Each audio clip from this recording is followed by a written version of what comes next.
51 million pesos na COA flag land deal ng dating administrasyong Mandanas iniimbestigahan sa sangguniang panlalawigan. At umpisahan natin ang balitaan sa kaganapan sa United Nations.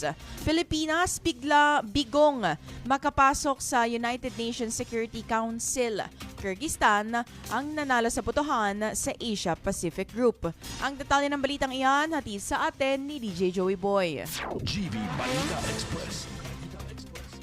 DJ Frankie, nabigo nga ang Pilipinas na makakuha ng pwesto bilang non-permanent member ng United Nations Security Council o UNSC. Ito ay matapos manaig ang Kyrgyzstan sa botohan para sa kinatawan ng Asia-Pacific Group. Sa ika-4 na round ng botohan, nakakuha ang Kyrgyzstan ng 142 na boto kumpara sa 49 na boto ng Pilipinas, dahilan upang makamit nito ang kauna-unahang pwesto sa Security Council.